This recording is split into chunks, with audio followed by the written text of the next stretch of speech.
up guys, welcome back to my channel. So if you are new here today, welcome. So a couple of weeks ago I did ask you guys to ask me any questions you guys had and that I would be answering them. I know I mentioned that I did enjoy doing that last time. I feel like it allows me to connect with you guys and talk to many of you guys. Last time I know I talked to a lot of you guys that I don't normally talk to on a daily basis, and it was super nice to get to know you guys. I did get a couple of questions and I made sure to organize the questions just in a way where I wouldn't feel like this video would be all over the place. Grab your comfy clothes, sit back, relax. It's about to get... I'm just kidding. If you like to keep on watching, let's do this.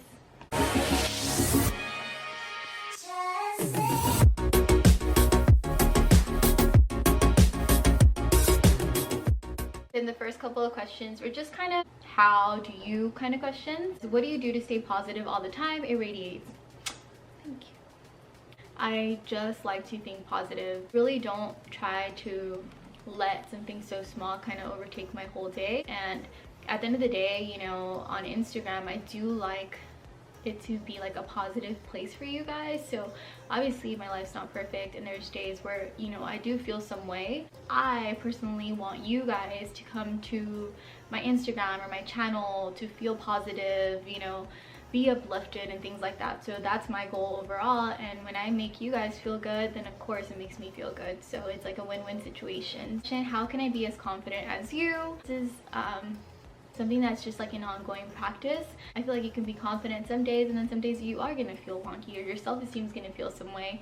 But something that I've learned is that you need to stay positive. So I do like to talk to myself in a positive way, believe in myself. It all comes in believing in yourself first. And then also just don't be afraid of being you. A big thing for me was just kind of caring too much about what other people thought about me. So that's something that you definitely need to let go. How would you describe the difference between 2012 Ruby and 2019 Ruby? I would say that 2012 Ruby was really so concerned as to what people thought of her.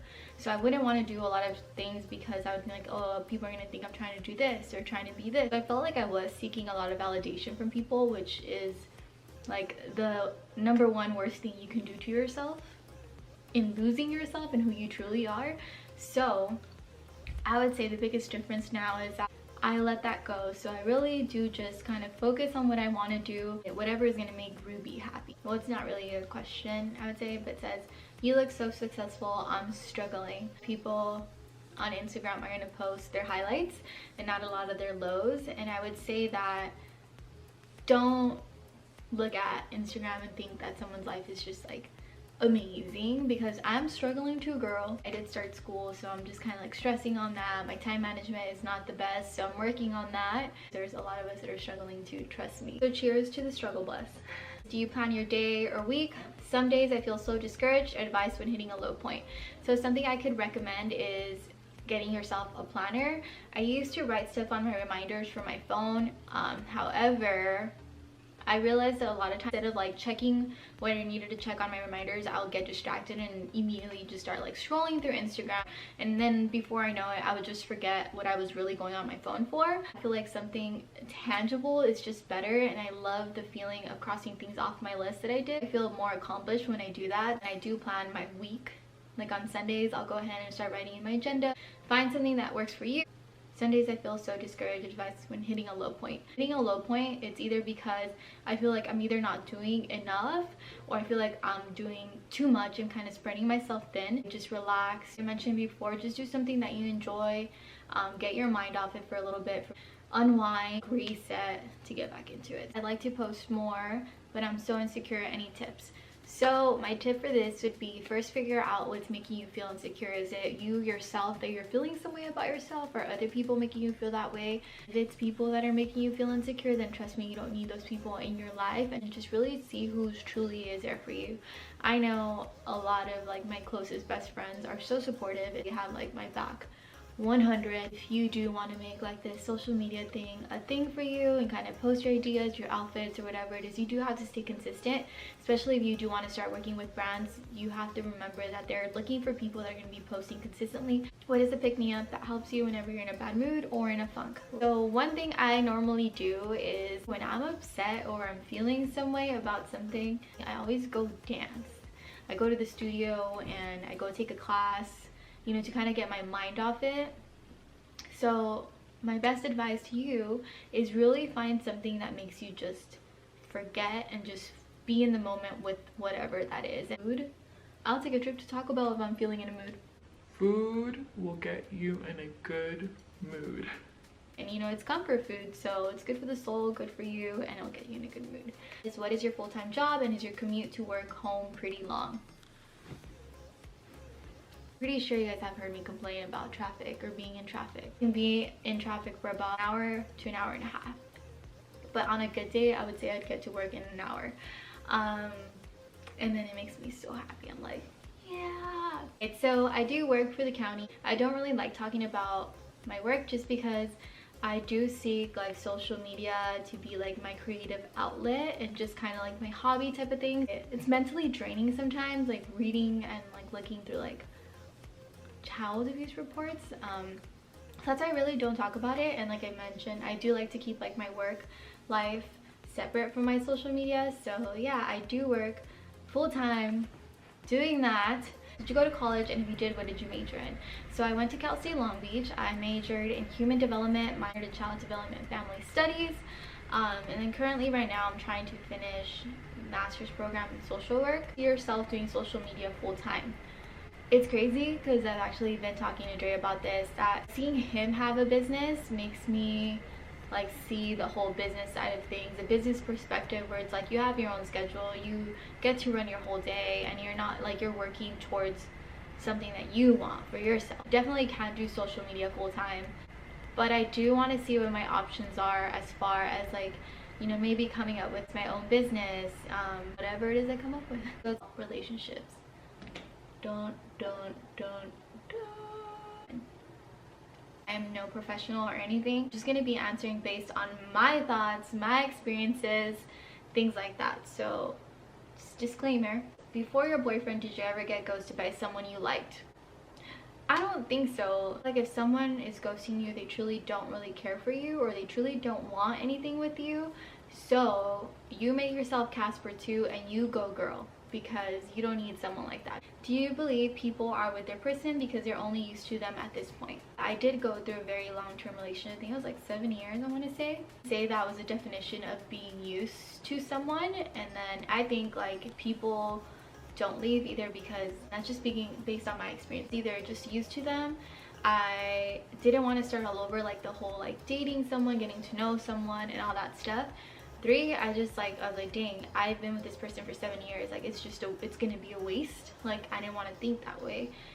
And then 4, I just felt like I just didn't want to be alone, which is like very insane, because I am glad that I spent a couple of years alone, because I got to know myself and, you know, really get to know me. Like when you're with someone for so long, and if it's like a toxic relationship, you kind of lose yourself. So yes, I definitely do think that there is people that are with each other because they're just used to each other. And if you find yourself in a relationship like that, my best advice would be to just kind of get to know if that's really something that you truly want. And if it is, work on it, so the only reason why you're with them is not just because you're used to them. And if you feel like that's just all that's left, then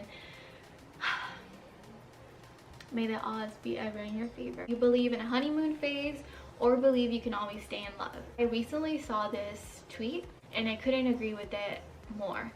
Don't stop doing the things that you did at the beginning of your relationship, and a little goes a long way all the time. How do you settle disagreements, arguments with those around you, those you love? Feel like there's like an open line of communication where you are able and feel comfortable enough to be able to express yourself, and also be a listener to the other person. So don't be so much like you did this and you did that. More of like, I feel this. Use your I feel words. Learned that in my communications class. Let's see where you guys can meet in the middle and compromise. If you guys see me moving around, it's because I'm, you know, stretching. Let me have a stretch break. I see it happening a lot lately. If your significant other cheated, promise to change, would you stay? That has also unfortunately happened to me. I feel I was much younger, and the older me was probably a little bit naive, a little blindsided, and maybe felt like she could help someone and change a person. Reality is, though, I learned throughout the years, I don't know if it's because I'm older now, like I mentioned, I did take time to be alone for a while, so I really got to know myself, know what I like, know how I should be treated, how I should have never been treated. And granted, I'm not talking about badly about anyone, I just feel like everybody grows, you know, you're young. I just think that now, like, I wouldn't be able to do it. I just feel like once something like that happens, your relationship is tarnished and it's hard to go back. What was or is your thoughts going into a relationship with someone who has a child? So for those of you guys that know or don't know, Dre does have Gage, and I love Gage to death. Like, he's such an amazing kid, so genuine, so loving. He's just amazing. I think like a huge thing that you have to remember is just because you have a child or someone has a child doesn't make them less deserving of your love or you being loved. You know, things happen sometimes and things don't work out, you know, in their past. It doesn't mean that just because they had a past, it's not going to work with you, you know? So that's definitely something that I keep in mind, and I keep learning like every day new things. But it's such an amazing feeling. I feel so overwhelmed by love by both of them. They definitely have brought to my life like the best experiences ever. How to deal with the heartbreak. I feel like heartbreaks are never easy, but you definitely have to use that time and really focus on yourself. So don't be so focused on what the other person is doing or why it didn't work out or where you went wrong. Really just try to focus on yourself and keep yourself busy, occupied, work on yourself physically, mentally, emotionally. Definitely use the time to rebuild yourself. What do you think makes your and Dre relationship work? What? I think they're asking what makes our relationship work, and we're not nowhere near perfect. The biggest thing is communication and working on that. I know both of us don't like hurting each other's feelings, so sometimes we'll hold back from saying things. But I think we've been working on it, being able to talk about things that are bothering us. Like, keep your communication open where you guys are able to talk to one another and feel comfortable about talking to each other. I think what's so awesome about our relationship that I never really had was just like the support and encouragement that I get. And also just kind of growing together. I feel like if you and your partner are both like working on growing and not staying stagnant together, it makes it easier. Let's say like a person's growing and the other person is just comfortable, then sometimes that can create problems. But I feel like if you guys are working together and growing, such a like beautiful thing to see and just feels good. And love. I know we mess around a lot, like we're always making fun of each other and stuff, but also just never lose it. Don't lose sight of it. Like I said, it doesn't have to be grand gestures. Just remember that a little goes a long way. Next questions are about like social media, PR, and all that stuff. So what app do you use to make your videos? So the number one app that I use is iMovie, is to trim all my videos. Like if I want to do something real quick, I just trim, boom, boom, boom, and then I can add music on iMovie as well. Or I go into InShot if you want to add more effects, filters, speed something up, things like that. Where do you get your style inspo from? I love your style and love when you post ideas. Thank you. So I have mentioned this before as well, that I do use Pinterest a lot. So I do give Pinterest credit. I'll go in there and I'll type striped shirt outfit, then a million outfits will come up. And you know, I just kind of go off there and get inspired by what I see. If you like to shop the most, you have the cutest clothes. When it comes to online shopping, Miss Lola has a lot of good things. Princess Polly is just like ahead of the game. I feel like they have cute, trendy, edgy clothes. So Princess Polly is definitely something where I find myself shopping a lot, and I've also had the honor to work with them, and it's amazing. I was super stoked when I got to work with them. So Princess Polly. Another online store is Miss Lola. As far as like in stores where I'm walking actually in there, it's always Forever 21. I love Cotton On. I just feel like they stepped up their game. The question is, can you do a fall/winter fashion styling video with Doc Martens? Definitely could do that. I think Doc Martens are definitely a staple boot for like fall/winter. So yeah, I definitely would think about that. Please tell us where you get your belt from. So I think the belt that they're talking about is the belt that I have actually from Princess Polly. It has the O-rings on there, so it's very easy to adjust. It's that chain looking belt. So check out Princess Polly for their belts, and also Forever 21 has really good price belts. When did you begin to get PR and what did you do? So I would say that I started receiving PR maybe a year and a half ago. That's when I met Crystal too. I met Crystal about 2 years ago. She's the one that really influenced me to get myself started. Like, she would be like, why don't you post your outfits or reach out to companies? And I didn't know about that stuff. Like, I did not know anything about it, so she really got me going with that. So I really do appreciate her. Kind of reaching the end, so the next questions are just basically like the fitness, kind of like motivation questions. Are BCAAs needed? It has been said that it does help with like performance, and like it reduces muscle soreness, things like that. So I have used, but I don't feel like a humongous difference, if that makes sense. How many times a week do you work out? Whopping 4 days out of the week. But if I have like extra time, like on a Friday, or I'm feeling some way, or I really just want to go and feel the need to go, then I definitely will go. Tips for people going to the gym for the first time: remember that you're in there for yourself. Remember your goals.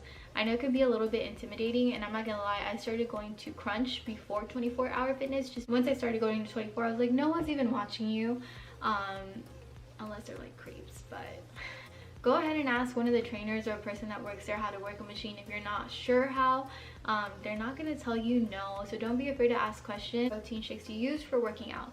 So I'm currently not taking any, well, I mean, I'll take like a protein shake here and there. I was really like into protein shakes when I was a vegetarian. I do recommend Orgain. I think that's the one that's called Orgain, and then this one are the ones that I have used before. So those taste really good. They're not chalky or anything. What do you do when you have no motivation for the gym? I've seen myself during my worst days.